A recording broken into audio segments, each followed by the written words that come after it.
Revelation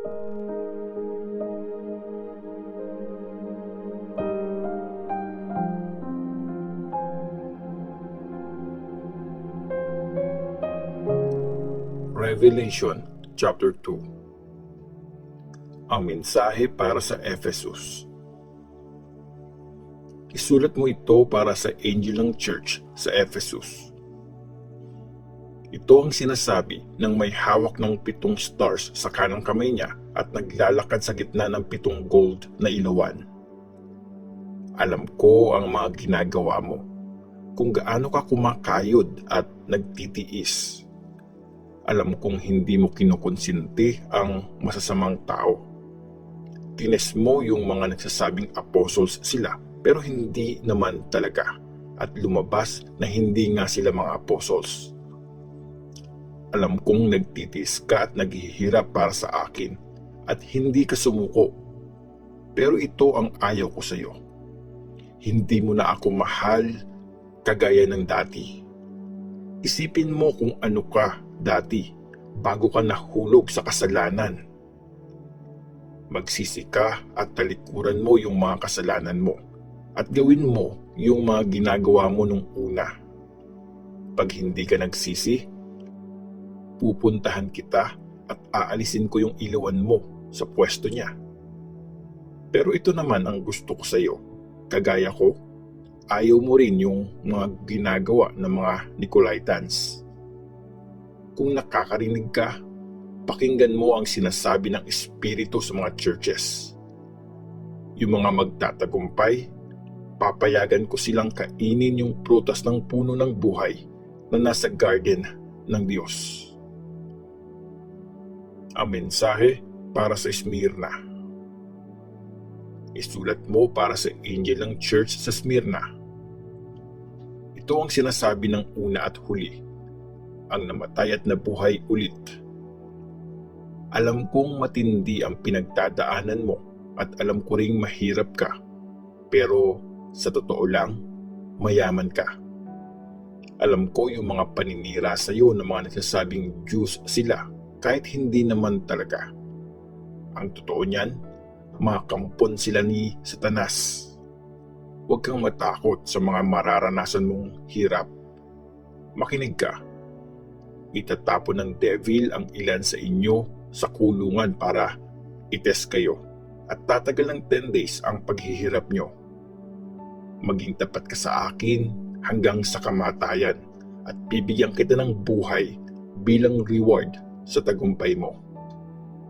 Kung nakakarinig ka, pakinggan mo ang sinasabi ng Espiritu sa mga churches. Yung mga magtatagumpay, hindi na sila masasaktan sa pangalawang kamatayan. Ang mensahe para sa Pergamum. Isulat mo para sa angel ng church sa Pergamum. Ito ang sinasabi ng may matalas na espadang magkabilaan ng talim. Alam kong nakatira ka kung nasaan ang trono ni Satan. Pero kahit ganon, tapat ka sa akin. Hindi mo iniwan ang faith mo kahit nung time na pinatay si Antipas na tapat kong lingkod. Pinatay siya dyan sa lugar nyo kung nasaan nakatira si Satan. Pero may ilang bagay ako na ayaw sa'yo. Yung iba sa inyo, sumusunod sa teaching ni Balaam.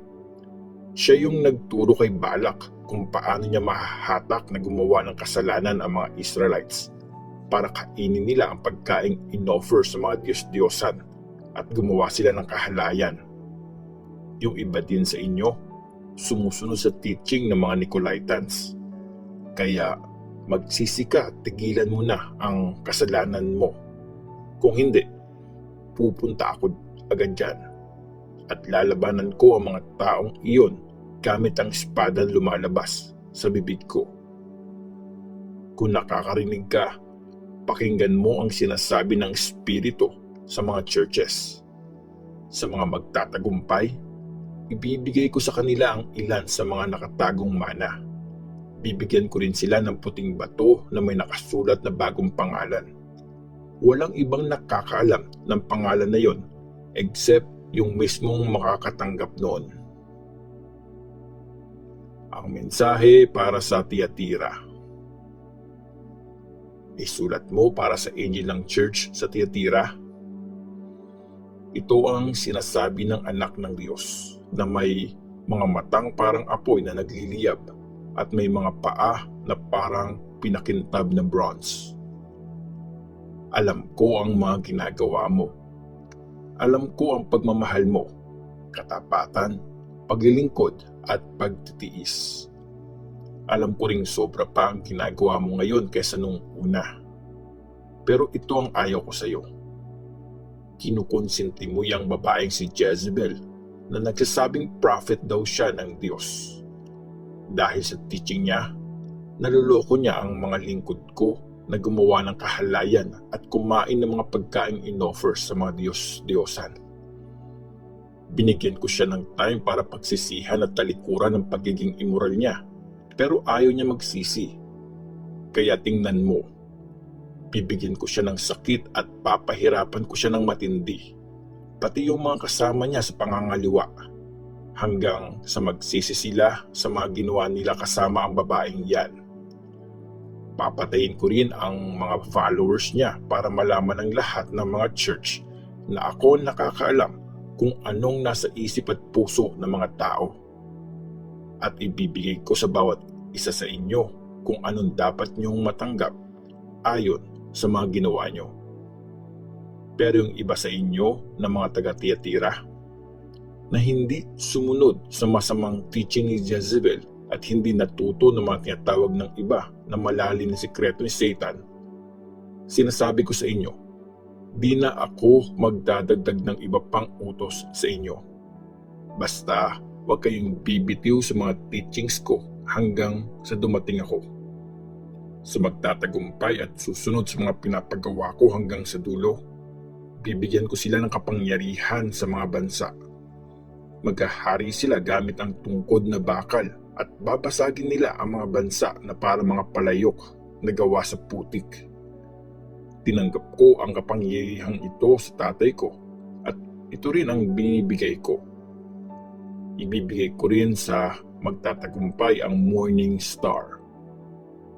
Kung nakakarinig ka, makinig ka sa sinasabi ng Espiritu sa mga churches.